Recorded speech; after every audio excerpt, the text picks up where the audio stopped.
Olá a todos, boa noite. Eu me chamo Juliana, eu sou enfermeira. Eu gostaria de agradecer inicialmente o convite feito para participar desse evento, né, realizado pelo Vinícius. Eu gostaria de me apresentar, né, inicialmente. Então, além de enfermeira, eu sou dentista, eu sou docente da PUC Minas, do Departamento de Enfermagem, sou mestre em microbiologia e doutora em enfermagem. Bom, a temática, né, que eu trouxe, né, para todos nós, para a nossa discussão, e dentro, né, da Semana da Enfermagem, então, parabenizando primeiro, né, todos nós, colegas, que estão aí, né, na batalha, na luta, na linha de frente, todos nós, né, enfrentando esse momento de quarentena e de pandemia. Mas o assunto que eu quero, né, colocar e discutir e trazer, né, o que nós temos de normas, de orientações, e o que a literatura tem trazido são as máscaras, né, a eficácia delas, como deve ser o uso, a gente abordar um pouquinho sobre as máscaras de uso doméstico e as máscaras de uso profissional. Então, pessoal, para começar, esse slide aqui eu trouxe as 3 principais referências, né? Que eu acho interessante, que tem uma leitura boa, fácil. Então, o primeiro aqui do lado esquerdo são as orientações gerais da Anvisa, né, relativas às máscaras de uso não profissional. Antes de eu continuar, deixa eu dar uma ajeitadinha aqui em mim, para tirar aqui da frente da logo da semana, né, de enfermagem. Mas, então, essas orientações são para as máscaras, então, de uso não profissional, publicada em março, né, desse ano. Eu vou entrar em detalhes, né, um pouquinho nesse material. O outro aqui que eu coloquei, à direita, já é uma nota técnica para a orientação dos serviços de saúde, para as medidas de prevenção e controle, tá? E mais abaixo, eu trago para vocês um artigo, né, um artigo que está publicado em inglês, mas ele tem uma longa referência com algumas evidências mais atuais desse ano. Então, é um artigo que vale a pena também ele ser lido e ser, né, usado aí como fonte para as nossas, né, observações e para o nosso conhecimento, para respaldar as nossas práticas, as nossas orientações, tá bom? Bom, então falar um pouquinho sobre a questão dos hábitos respiratórios, tá? A gente, né, deve pensar numa questão social que é a etiqueta que tem sido chamada de etiqueta respiratória. Toda vez que a gente, né, espirra, que a gente tosse, na verdade o que acontece é o que está aqui nessa foto à direita. Então a gente vê, né, esse rapaz, né, tossindo, espirrando e o tanto de gotículas que são lançadas aí no ambiente. Então, como aqui do lado esquerdo, né, a etiqueta respiratória, hoje, né, tem sugerido que a gente faça esse procedimento, não utilizando as mãos, mas que a gente utilize, né, o antebraço, o braço, ou essa junção braço-antebraço, para que essas mãos estejam menos contaminadas. Claro que a higienização de mãos é um procedimento também essencial, né, que hoje tem sido colocado como né, para a rotina, não só do profissional de saúde, mas para a população, tá certo? Mas no caso do uso das máscaras, o que as máscaras vêm, né, qual que é a finalidade delas? Muitas das gotículas, né, que são produzidas e que iriam para o ambiente, elas vão ficar retidas na máscara. Então, a máscara, ela vai impedir, né, ou vai limitar essa eliminação das gotículas do aerossol para o ambiente, a formação do aerossol para o ambiente. Lembrando, gente, que as gotículas são as partículas, então, maiores, elas, né, enquanto o aerossol ter uma média de menos de 5 micras, né, até 5 micras. O aerossol ele é maior, desculpa, o perdigoto, né, ou as gotículas são maiores do que 5 micras, em torno de 10 micras. Então, isso, né, é o que a literatura traz em termos do tamanho dessas partículas. E aí, quando a gente utiliza a máscara, né, de TNT cirúrgica ou as máscaras de tecido, na verdade, as recomendações e as diretrizes colocam esses EPIs como para barrar o contato com as gotículas, né? Então, são barreiras para gotículas. Enquanto a barreira para o aerossol, né, no caso do profissional e no caso de algumas situações mais específicas, nós vamos colocar à frente, seria o uso da máscara N95, tá? O que acontece? Quando a gente tosse ou espirra, muito do que a gente produz são as gotículas, que elas são maiores, são mais pesadas, e elas tendem a cair, pelo fato delas serem mais pesadas, elas tendem a sair da boca e a cair, e algumas desidratam, né, e vão virar aerossol. E também uma parcela dessa nossa tosse, nosso espirro, é formado também do aerossol. A diferença do aerossol e a questão do aerossol é por ele ser mais leve, ele consegue ir mais longe. Então, a partícula ela é menor, né? E ela consegue flutuar, ficar mais tempo flutuando no meio, no ar, e ela também percorre uma distância maior, tá? Então, essas partículas, elas podem, né, estar carregadas aí, né, de vírus e de bactérias, e no caso atual, né, do SARS-CoV-2, o COVID-19, causando o COVID-19, presente aí nessas gotículas e nesse aerossol, tá? Uma análise mais recente, né, então assim, tudo que eu estou trazendo, gente, tem a numeração aqui, logo abaixo, né, as referências, para depois quem quiser buscar essas referências, né, essa literatura. Uma análise mais recente trouxe que quando a gente traz discursos mais altos, ou seja, quando as pessoas falam num tom de voz mais alto, quando as pessoas gritam, essa produção de gotículas, né, ela aumenta. Ela vai aumentar tanto em quantidade quanto na questão do tamanho, né? E isso pode impactar nessa maior carga microbiana no ambiente, ok? O que diferencia o SARS-CoV-2, né, de outros SARS-CoV é a replicação, né, que é ativada mais precocemente nas vias, né, no trato respiratório superior. Então, trazendo-se aí, gente, uma maior carga desse micro-organismo, então, na nossa saliva, né, nas nossas vias respiratórias superiores. Os pacientes, eles são mais infecciosos, né, durante os dias iniciais, então aqueles pacientes também assintomáticos ou com sintomas leves, eles também podem, né, transmitir e colocar esse vírus aí no ambiente. E aí, no caso da proteção da população, né, e o que a gente pode também orientar enquanto profissional de saúde, é a recomendação das máscaras e da higienização de mãos. No caso da máscara não profissional, né, vendo aí, né, pela rua, pelas pessoas que né, precisam de sair, que precisam de trabalhar, que precisam estar em algum tipo de comércio, né, mesmo na limitação do funcionamento, as pessoas têm utilizado as máscaras de tecido. E aí, o que a gente pode falar em relação a essas máscaras?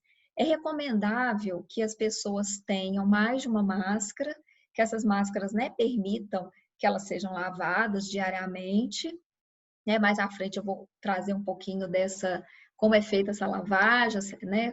As recomendações, as orientações. E a gente vê máscara de todo tipo, de vários tipos de tecido, de vários tipos de formato.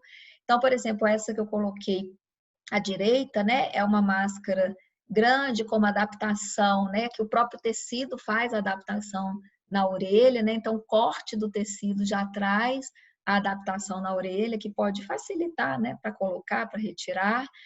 A máscara de um tecido escura, de um tecido preto, que particularmente, né, eu não gosto muito, não que tenha isso, né, nas orientações da Anvisa em relação à cor, mas assim, as cores escuras, elas escondem a sujeira, a sujidade. Então, assim, eu indico mais as máscaras de cores mais claras, tá bom? Porque na presença de sujidade que a gente também consiga ver, que a gente consiga identificar essas sujeiras, tá? Qual que é o nível de proteção? Quanto tempo essas máscaras duram? Como é que elas devem ser lavadas? Quantas vezes elas podem ser lavadas, né? Então, são perguntas que frequentemente as pessoas, né, me veem com elas. Então, qual que é o nível de proteção das máscaras? Então, gente, aquele artigo que eu mostrei no início, ele faz uma revisão bem ampla da proteção da máscara de tecido para de TNT e para N95. A proteção para a máscara de tecido, ela vai variar da forma também como as pessoas utilizam, tá? Esse nível de proteção, ele vai variar do tipo do tecido, vai variar a forma como a pessoa também usa.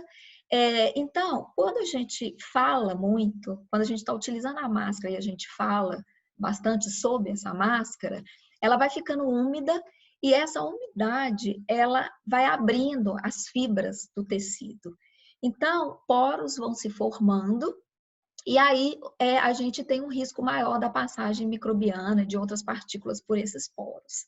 Então, quando a gente faz o uso da máscara, a gente deve evitar, né, a fala desnecessária.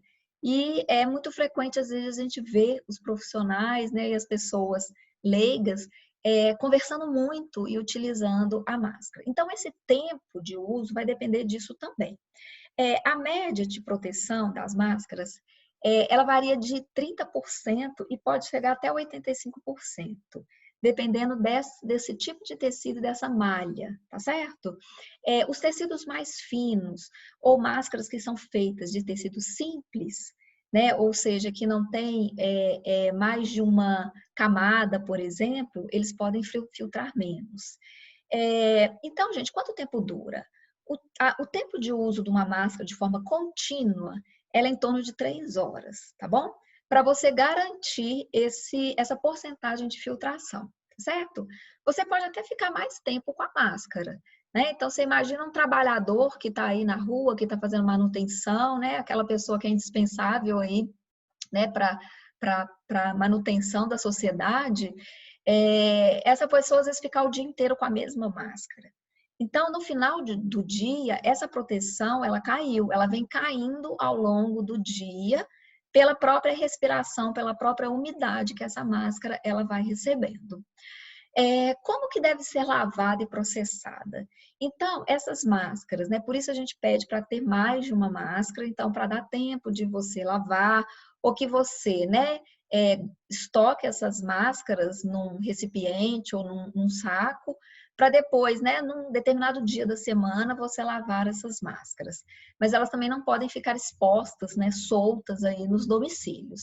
Então, gente, essas máscaras elas devem ser lavadas com água e sabão e elas devem ficar em torno de 20 a 30 minutos em solução desinfetante, né? A base de hipoclorito ou uma outra solução similar, tá? Quantas vezes a máscara pode ser lavada? Então, gente, nessa orientação da Anvisa, sugere-se para que elas sejam lavadas até 30 vezes. A gente sabe, né, que isso na rotina é algo complicado, é algo complexo, né, de ser feito essa contagem, né, e essa organização, mas é isso que é sugerido para a lavagem, o processamento dessas máscaras, ok? Em relação a proteção delas, elas devem ser bem adaptadas ao rosto e a gramatura do tecido também faz diferença. Como que é essa gramatura? Então, deixa eu passar aqui o próximo, depois eu volto para esse. O tecido ele deve ser preferencialmente de algodão, tá? 100% algodão, com as características que estão apresentadas aí abaixo, tá? A gramatura de 90 a 110, de 120 a 130 ou de 160 a 210. E aí, em parênteses, né, tem um exemplo de tecidos que normalmente tem essa gramatura.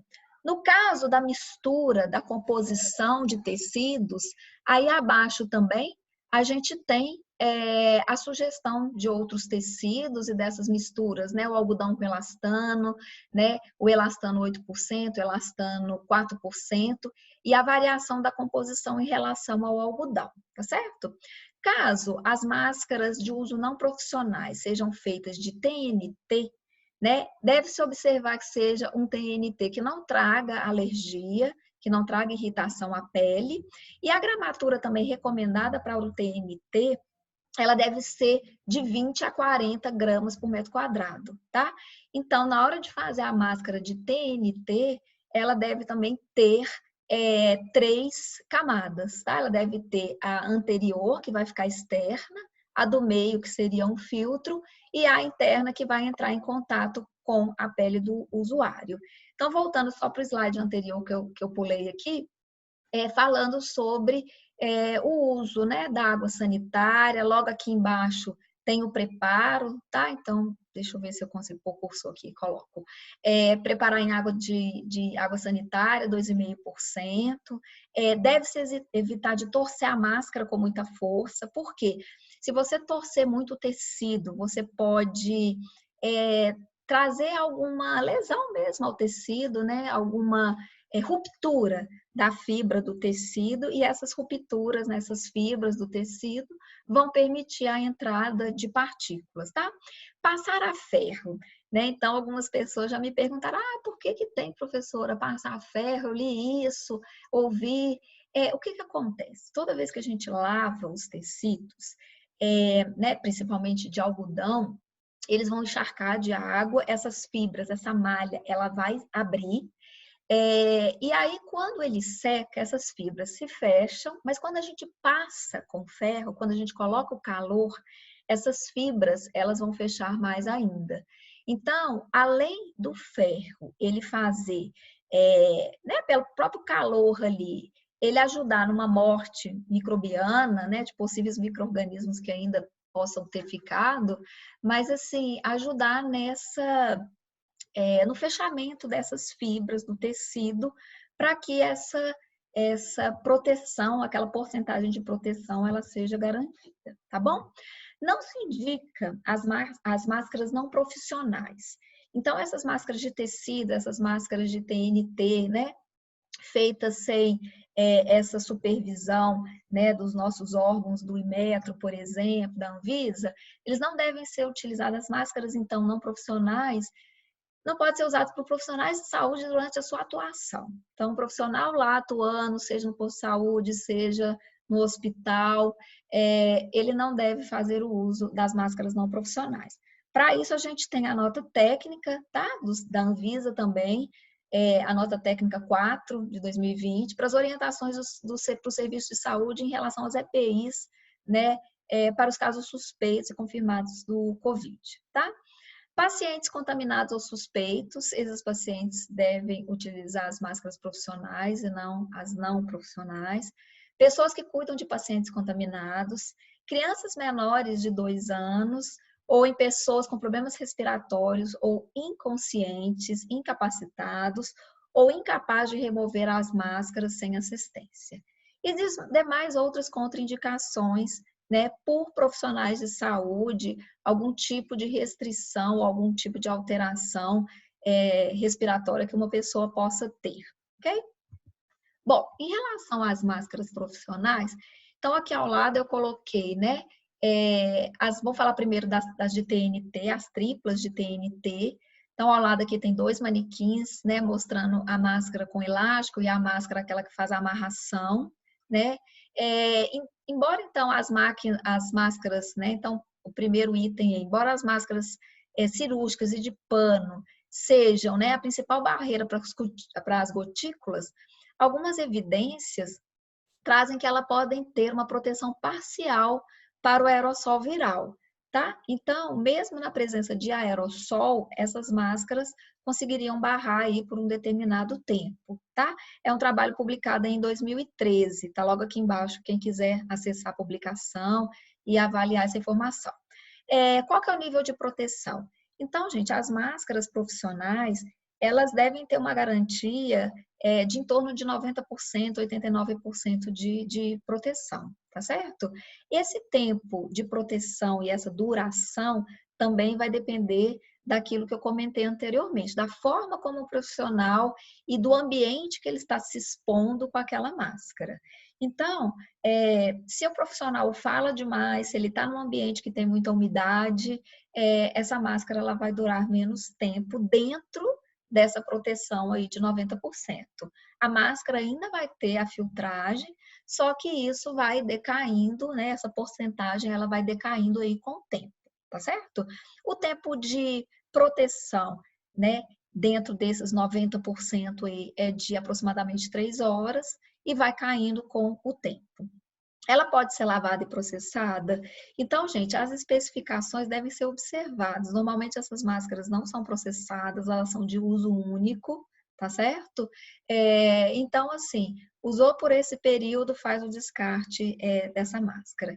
Cuidado no manuseio. Então, na verdade, para todas as máscaras, né? Se é a máscara não profissional, mas se é uma máscara, né, profissional, TNT tripla, se é a N95, a gente colocar, retirar essa máscara de forma correta. Então, retirar de forma asséptica, ou seja, de você não contaminar as suas mãos tocando as partes externas dessa máscara, as partes que estão contaminadas, né, dessa máscara. Lembrando que para colocar e para retirar essas máscaras, a gente deve higienizar as mãos, tá certo? As máscaras para procedimentos cirúrgicos, elas foram até 3 vezes mais eficazes no bloqueio da transmissão do que as máscaras caseiras. Então, é o que traz aí a publicação aí de número 2 para quem queira observar. Caso você esteja fazendo o uso desse tipo de máscara e precise retirar e depois vai utilizar a máscara novamente, utilizou por um tempo curto, então a gente tem que lembrar que as máscaras hoje profissionais, né, gente, elas têm uma certa escassez no mercado, então a gente tem que cuidar bem do uso dessa máscara de forma bem consciente. Então, retirando essas máscaras e sendo que você vai utilizá-las novamente, então que você proteja essas máscaras ou que você as coloque dentro de um saco, né, de um saquinho de papel, preferencialmente, como a N95, para que você depois faça o uso dessa máscara, ok? Bom, em relação à máscara N95, ela tem a especificação de PFF, tá? Então, é uma peça facial filtrante. A gente tem alguns modelos aí no mercado e também temos a especificação de PFF1, PFF2 e PFF3. À medida que aumenta o número dessa especificação, aumenta também a porcentagem da eficiência e da eficácia de filtração. A F1 vai filtrar 80%, a F2 filtrando 94% e a F3 filtrando 99%, tá certo? A PFF2, isso é a filtragem mínima, ela pode chegar a 99% de filtragem. Qual que é o tempo de uso, a questão do descarte dessa máscara? Então, gente, primeiro, o tempo de uso é a forma do uso. A máscara, ela deve vedar bem, né? Todas as máscaras, elas devem estar bem adaptadas à nossa face. Então, a N95, né, PFF2, às vezes ela traz uma falta de ar, um certo desconforto no uso dela, né? Mas, assim, é uma adaptação que os profissionais devem fazer.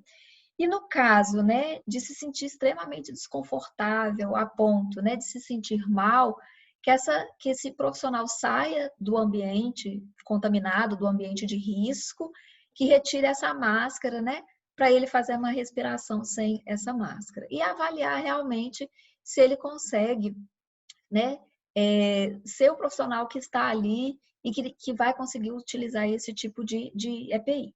Em relação a ela, gente, como que a gente guarda, como que retira? A forma de retirar também é do mesmo jeito, né? Higienizar as mãos antes e depois, não tocar na parte frontal dessa máscara.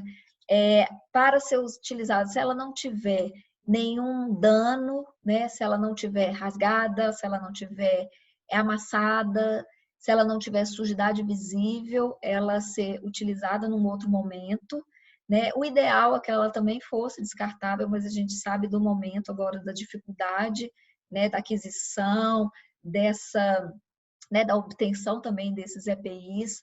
Então, que ela possa ser bem armazenada, bem guardada, também do custo dela, que tem um custo bem mais alto, e que ela bem guardada possa ser utilizada numa outra situação. As duas que estão logo aqui abaixo são as máscaras no formato de uma concha, e aí essas a gente tem que ter mais cuidado para elas não amassarem, para que não, né, haja uma lesão ali das fibras da camada de proteção e que não abra poros para passagem, né, de partículas. Essa de cima, ela já tem, né, uma dobra no meio, ela é fabricada dessa forma e testada, né? Então existe o teste de pressão positiva e de pressão negativa, que você expira e inspira para você ver se não está vazando, se não está saindo ar, né, pelas bordas e até mesmo se a própria máscara não tem perfuração. Então, ao colocar a máscara, deve ser feito o teste de pressão positiva e negativa, tá certo? Mas vamos lá. Quando a gente vai fazer compra desse tipo de material, e também a gente vê, né, na rua e vê profissionais, principalmente da construção civil, ou profissionais que prestam serviços, né, em domicílios, em empresas, a gente os vê também com esse tipo de máscara e alguns comércios vendem a PFF2S e PFF3S. Então, por que essa especificação do S, né? Porque são máscaras, gente, que além da questão da partícula, de reterem partículas, são máscaras que têm uma resistência maior a substâncias à base de água, substâncias líquidas à base de água. Então, toda a PFF2S, ela tem que ter sido testada, aprovada para o uso não só de partículas sólidas, mas também para partículas à base de água. Existe também a PFF2SL, que além das partículas, né, de água, elas são usadas para proteção de partículas à base de óleo. Mas são máscaras mais usadas no âmbito aí das indústrias, certo? Se o tipo de máscara, né, PFF2S, for usado no âmbito, né, de um serviço de saúde, ela não pode ter a válvula de exalação, que é essa válvula que fica lateral, né, que eu coloquei uma foto aqui ao lado. Então, essa máscara, para a questão do agente biológico e nesses cenários, né, do ambiente de saúde, não deve ter essa válvula, tá certo? Os profissionais de saúde deverão trocar as máscaras, tá? A N95, devem trocar as máscaras cirúrgicas, né? E utilizar a N95 nas situações que tem o risco ou situações sabidamente que vão gerar aerossol. Então, por exemplo, né? Intubação, aspiração traqueal, na ventilação mecânica não invasiva, na ressuscitação cardiopulmonar, na ventilação manual antes da intubação, na coleta das amostras nasotraqueais e nas broncoscopias. Então, aí alguns exemplos, né, para a gente utilizar. Bom, o que a literatura traz, gente, em relação à capacidade de filtração e a diferença entre essas máscaras? Então, é o seguinte, embora as máscaras de pano e as cirúrgicas sejam direcionadas principalmente para as gotículas, para as partículas de gotículas, algumas evidências, né, sugerem que elas podem ter um efeito parcial também na proteção viral, ok? Estudos laboratoriais com influenza, né?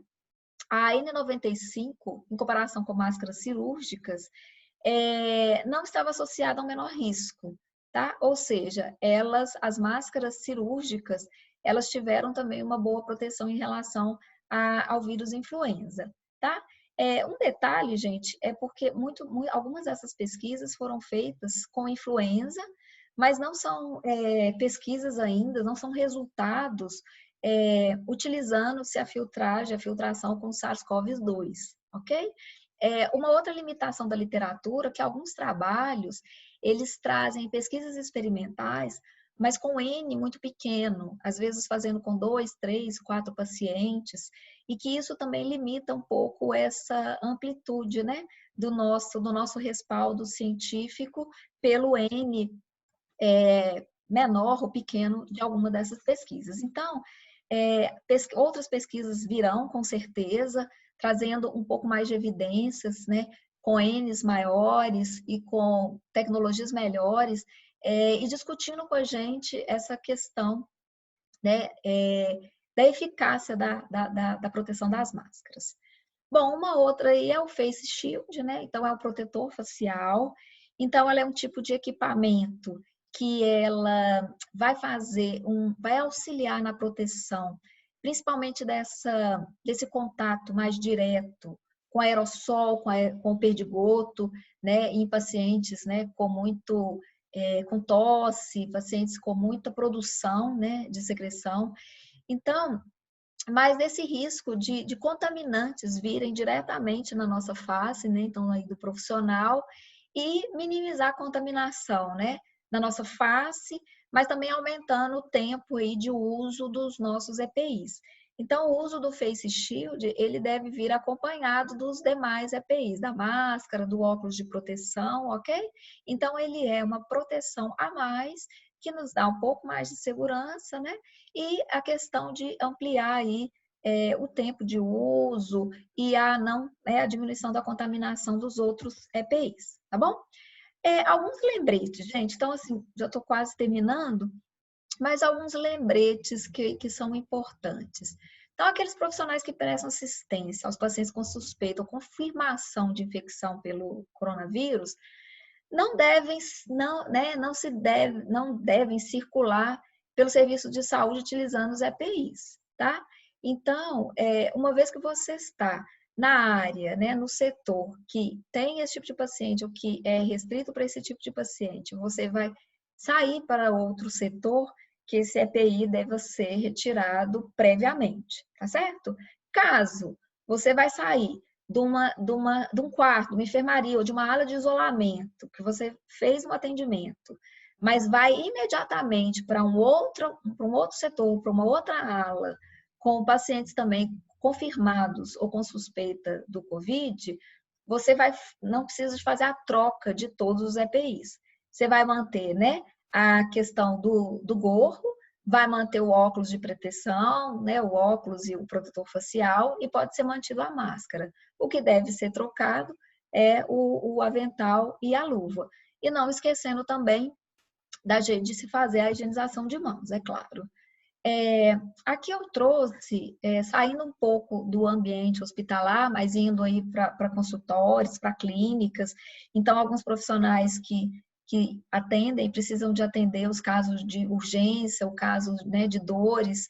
Então, pegar aí o caso dos dentistas, né, atendendo aí os casos mais de urgência.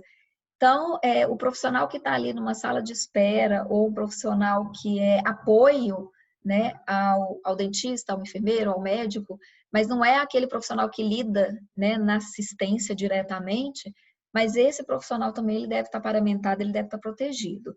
Então, aqui no caso dos consultórios, tem se indicado o uso, né, do protetor de acrílico, né, para que os pacientes cheguem, né, que entreguem ali suas documentações, que conversem com a secretária, mas que ambos tenham, né, também essa barreira, né? E o profissional que está aqui, né, no caso de uma recepção e tal, que ele também esteja paramentado. Esse jaleco, né, esse avental, ele não precisa ter uma gramatura muito elevada, então ele pode ser uma gramatura aí de 20, 30, né? Mas o 20 ele tem sido utilizado e é suficiente para esses profissionais, né? O uso da máscara, a luva e o óculos de proteção. Então, uma paramentação, né, igual essa que eu coloquei aqui na figura, mas que, no caso aí do jaleco, igual eu comentei, não precisa de ser de uma gramatura muito elevada, igual tem sido sugerido para os profissionais, tá?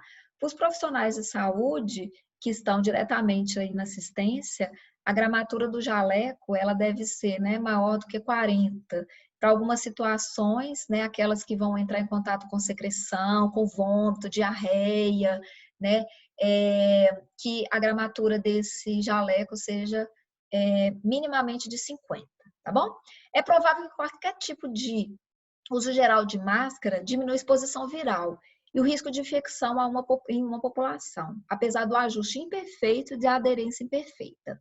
Então, Vander Sander, ele coloca que mesmo as pessoas utilizando às vezes as máscaras de formas não tão bem adaptadas, né? Então a população de uma forma geral, né, de um ajuste não tão perfeito, que mesmo assim essa máscara ela é interessante nessa situação, que ela vai fazer, né, vai segurar essas gotículas, que ela vai trazer uma barreira e que isso nesse momento para a sociedade isso é importante, que isso é relevante.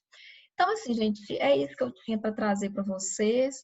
né? Espero que tenha ficado claro, não é tão simples às vezes a gente gravar, né? Quando a gente está frente a frente, né, conversando com os alunos ou dando uma palestra, esse diálogo constante ele é interessante, mas eu espero que eu tenha trazido, né, tenho tirado algumas dúvidas e que se vocês precisarem de alguma outra informação, esclarecimento, está embaixo o meu e-mail. E mais uma vez, né, parabéns aos enfermeiros, parabéns à enfermagem, né, pelo nosso ano.